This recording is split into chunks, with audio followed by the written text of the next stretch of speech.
es Tania Tejeda, soy estudiante de la Universidad Rafael Andívar de Guatemala. Esta es la segunda parte de la clase de la anatomía de cráneo y nariz. Recuerden que me pueden encontrar en Instagram como Gabriela-Med-.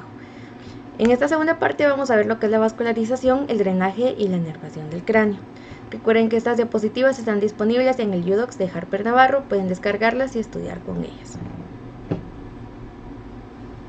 Iniciando con lo que es la vascularización, sabemos que tiene ramas colaterales en la cual vamos a encontrar la tiroidea superior, la lingual, la faringe ascendente, la facial, la occipital, auricular posterior y también tenemos lo que son las ramas parotidias del auricular posterior y temporal superficial.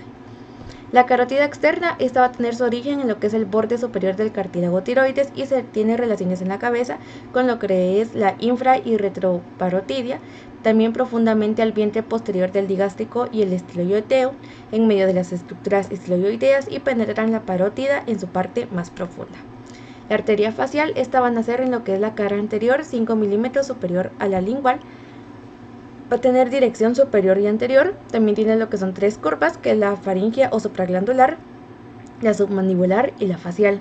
Tiene ramas colaterales como lo son la palatina ascendente, las submandibulares, la submentoniana, la pterigoidea, la masentérica, la labial superior, labial inferior y la nasal lateral.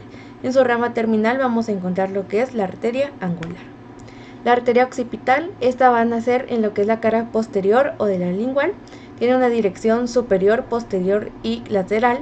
En sus relaciones vamos a encontrar lo que es la vena yugular externa, el vientre posterior del digástrico y la apófisis transversa del atlas.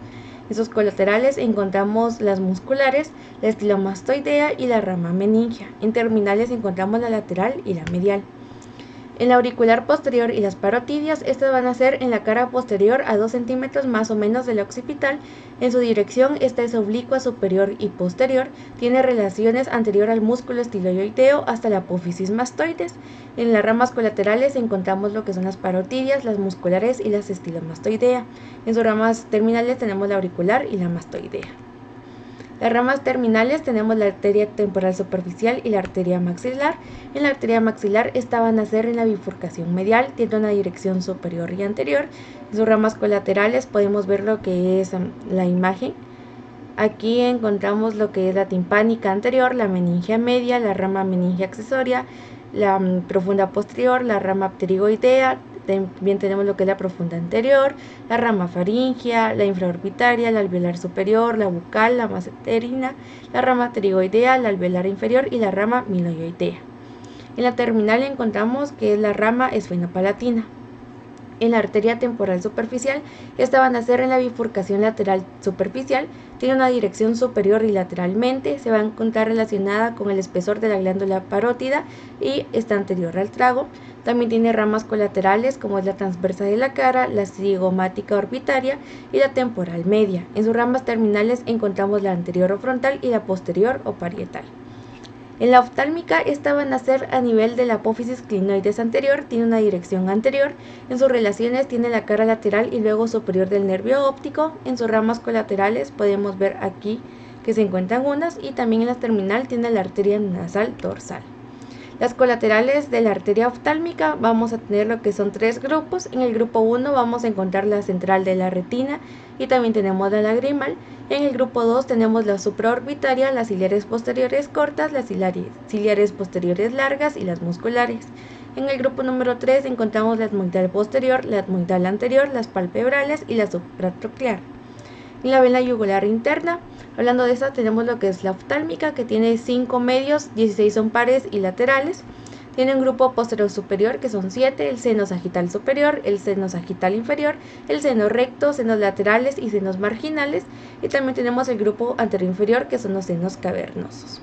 Tiene su origen en lo que es la cresta frontal, se va a drenar en la confluencia de los senos y vamos a encontrar como afluentes lo que es las venas del agujero ciego, las venas cerebrales superiores, las venas anastomósica superior, la vena anastomósica inferior, las venas meningias medias, las venas diploicas y la vena emisaria parietal. En el seno recto este se va a encontrar localizado en lo que es toda la base de los del cerebro. En sus afluentes vamos a encontrar las venas cerebrales profundas, la vena cerebral magna, la vena cerebelosa superior y el seno sagital inferior. En los senos marginales, este va a tener su origen en lo que es el agujero yugular. En su trayecto va a rodear al agujero magno y se va a desembocar en el seno occipital y se va a encontrar separados en la confluencia. En sus senos laterales vamos a encontrar que tiene un trayecto de la confluencia de los senos del agujero yugular. En el seno transverso, este va a tener confluencia de los senos al seno sigmoideo. El seno sigmoideo va a tener un segmento mastoideo descendente y el segmento yugular. Y como afluentes vamos a encontrar el seno sagital superior, el erecto y los marginales, el seno petoso superior y las venas del acueducto del vestíbulo y la emisaria mastoidea. En el seno cavernoso vamos a encontrar que está ubicado a cada lado de la fosa hipofisiaria. Tiene un trayecto de la fisura orbitaria al de la porción petrosa del temporal y también vamos a encontrar lo que es su configuración. En las venas oftálmicas, esta va a tener superior lo que es el ángulo medial del ojo y va a desembocar en el seno cavernoso, con lo que son las venas satélites de las arterias etmoidales, las venas muscular superior y muscular y las venas porticosas superiores. Inferiormente, este va a estar en el suelo de la órbita y en el seno cavernoso la oftálmica superior, lo que son las vorticosas y musculares inferiores. Tenemos lo que es el tronco de la yugular externa, y esta va a atravesar lo que es la región parotidia, también la región esternocleistomastoidea y la fosa supraclavicular. Va a desembocar en lo que es la vena subclavia y va a tener dos válvulas insuficientes. Sus ramas colaterales podemos encontrar la auricular posterior, la occipital superficial y las cervicales subcutáneas y de la cavidad timpánica. En drenaje vamos a encontrar los siguientes grupos. Si se pueden dar cuenta, aquí tenemos 1, 2, 3, 4, 5 y 6.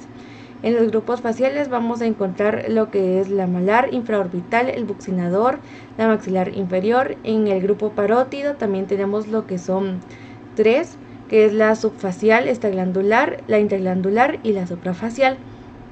En el grupo submandibular vamos a encontrar la preglandular, la prevascular, retrovascular, la retroglandular y la intracapular. También tenemos lo que es el grupo submental, que este va a tener la anterior, la media y la posterior. Y también tenemos el grupo mastoide y la retrofaringia. Y el grupo también, que es el grupo occipital. El cuello, la cabeza se va a encontrar inervada por lo que es, podemos ver aquí la vista posterior y la vista anterolateral. En la vista posterior encontramos el nervio oftálmico, que es la rama terminal del nervio trigémino. También tenemos lo que es el nervio occipital mayor o el nervio de Arnold, que es la continuación del ramo dorsal del nervio raquídeo cervical C2, aunque también puede tener un componente C3. Terminamos lo que son las ramas posteriores de los nervios espinales cervicales. El nervio occipital menor, que es el nervio procedente del plexo cervical superficial, cuyo origen se sitúa en el ramo anterior del nervio raquídeo cervical C2. Tenemos también el nervio auricular mayor, que es el nervio procedente del plexo cervical superficial, cuyo origen se sitúa en el ramo anterior del nervio raquídeo cervical C2 y C3. Tenemos el nervio supraclavicular, que es el nervio procedente del plexo cervical superficial, cuyo origen se va a situar en el ramo anterior del nervio raquídeo cervical C3 y C4. En la vista anterolateral también encontramos el nervio oftálmico o V1, el nervio maxilar o V2, el nervio mandibular o V3, el nervio cervical transverso, que es un nervio procedente del plexo cervical superficial, cuyo origen se sitúa en el ramo anterior del nervio raquídeo cervical C2 y C3. Tenemos lo que es el nervio occipital mayor o el nervio de Arnold, el nervio occipital menor, el nervio auricular mayor, los ramos posteriores de los nervios espinales cervicales y el nervio supraclavicular.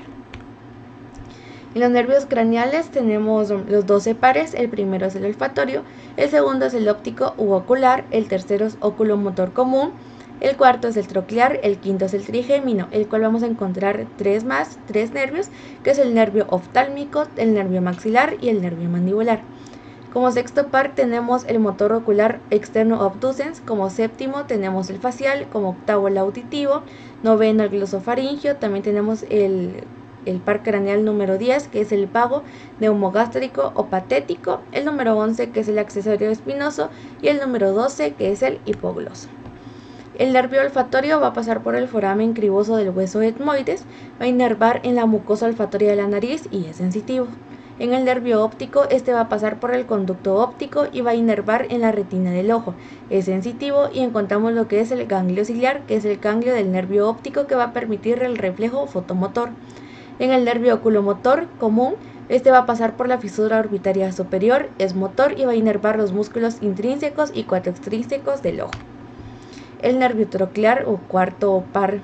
Tenemos que este pasa por la fisura orbitaria superior, es motor y va a inervar el músculo intrínseco del ojo o oblicuo superior.